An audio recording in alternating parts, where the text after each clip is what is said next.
wonungwa traditional rituals be koso ho na husem papa bi a wanya 63 years a wono oye traditional priest a wo hwie nsama nananom nananom bekasa wono na wo kasa wono odikpekpede ne niema ne etogugu fom ema nananom abosun na chese ono no toso aduasa miensa na chese one about 2 akwa besi 33 a wono na wosi so nana the first nana the second wono ye nana 33 na chese wono so afi na adwuma no edru no so a wo babe na papa ya chi akola 12 years aware na ano odin we na Okatakyie Afrifa wono so na ni abre peton za frɛ maame a wo hwe nkola abra boso nkola omadi sa yes no senia ye tututum ne ma wo frɛ no ye Angel FM ne di nkomo se so se traditional no ye de chichire nkola no se o mabra bo ana se ye ka Ghana memu asa amra no etwa se ekoso ana eden na maame no wo ka efa ho maame no kasa bebre agency a opache se papa no kra wo se ye kope no baabi wo na ye che no de nefa emra kwan so ma ye Okatakyie Afrifa enkofa ne wo mra sesia mo na de bia no women empowerment yi ne children empowerment yi mo de asimoni so se mo na gender center for man te se ye se akola 12 years ya ware ne de oh yafe nemo before me come as a minister o ka bi say o be pe lawyer no na ma amodate ya court we no me in fact you know the court doesn't have to reverse illegal act. The court have to persecute. What I say? Na ye do mo ko gina mra ni ye jelu o mo kura. Sir, because social 1992 constitution now. You see obi a wo undi 18 years no worry. We share the Children's Act of 1998. Act 560. It says obi a undi 18 years worry no. Betrothed ye to be subject of dowry transaction until so share in some na cost now spokesperson a person say oh ya betrothed no na onyan start our year no it's against the Children's Act of Ghana. It's against the marriage age of Ghana. Inti nyoma ye nyina no bumra so illegal act no matna ho aye.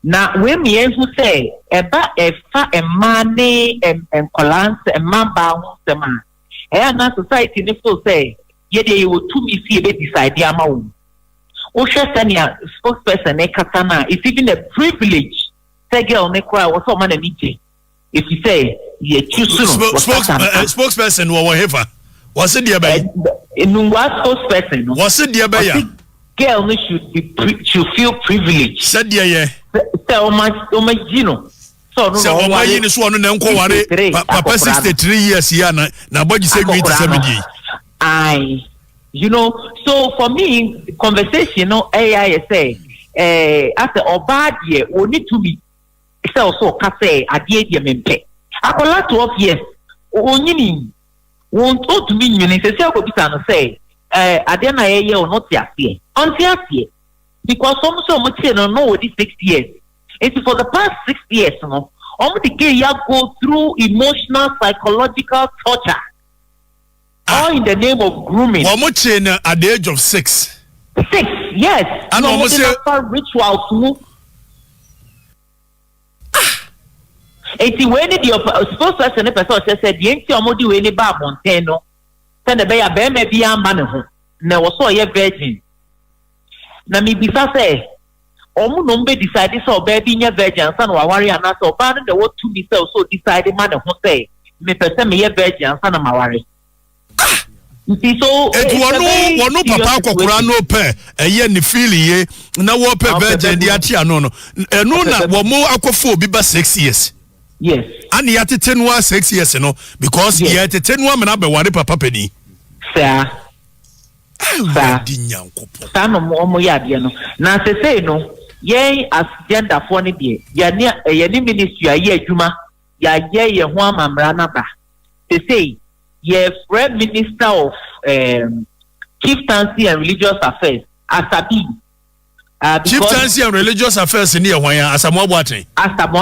Mon friend mame, mon friend Asamoah Boateng. Asabi bedi enim because we know a very religious and inclined and religious no sometimes ne culture no no mo de nyama bebre kika boom no mo person spirituality everyone spirituality bia to be remember obi akuri mu Nananom carry nana efrim the tenten nananom wadwene and you see these are the kind of things ya Emma and Kofo and believing even yan Nananom I mu be believing in no because when you do this kind of barbaric nasty things now they question Nananom say nti Nananom do mu ni adwene say Nananom o mu ni nyansa o mu na chechire wo man no o mu kwotena asama do a o mu se di Nkwasiasem se bi na pe obabu no a age say wo akofa obabi say akola ketwa de na fa ne bi na se fa babu ni ye dey Nananom wo se fa babu ni ye dey wo feeling no a wo koje na ade ase Nananom ka hwe you know sabia we no ye best ministry of chieftaincy no enye ankan hankwa na asie ukonkra na se a ahemfo ne ye nom de hu asenkofo ni mu se wo ka Nananom beku ye be hwe wase abusia na se be se enti ehu enti yes ministry of chieftaincy no remember say ignorance of the law is not excuse but ahemfo ne gusu ye any traditional for no mo gusu ye enti ye be chieftaincy say immediately the capacity be now or here to educate them on the law, the marriage act, any constitution, what it says on marriage, any children's act now. Okay, you volunteer here after the free. Now, yen almost to me abreast you with knowledge because so and a spokesperson Kasana, he was so bold in his ignorance to say so. Where you are living young die. Spokesperson no I'm part on it. Now the statistics so and kola ye no mu first anyway omo kwa no makonyem akola okotete akola say health wise enye odi ehwe akola na onyini impo say so what put akola na includes the social ridicule and go for jojo no the images all over the place you know emotional trauma, psychological. You are traumatizing the child at this age. Yeah, she's not even capable of processing these things. You know, no, to what say. Omo di Nico school, papa. Intine wasa kola ni anything. Estateria, why ready? Me footed the bill for a year the court issue. Oh, yeah, ready. We lawyer Mudate. Yeah, person minister for chieftaincy. Ya friend no producer sa friend no. Wa mo aguso friend.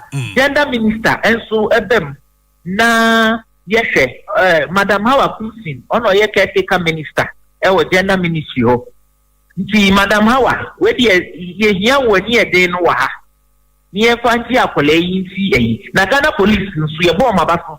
So makofa akola ne nebusiafo akọ safety. But yes, a conversation should continue. Now, Minister Nelson, Minister for Chieftaincy, this is a call for national action.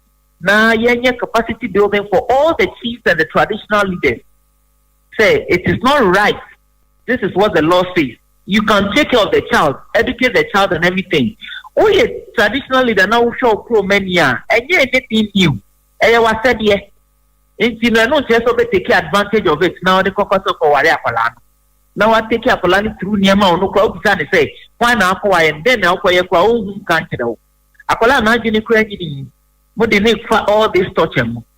And see, that's the ministry, no. Say, and many mayano. My sister Sabi some more investigation, but investigation is not enough. I was told we need to know what is happening. First, you have to issue a press statement indicating actions. And then, like I said, no, yeah, available. We'll work with them to build the capacity of all these chiefs to know the today Ghana law, not 19 Gold Coast law, the today Ghana law.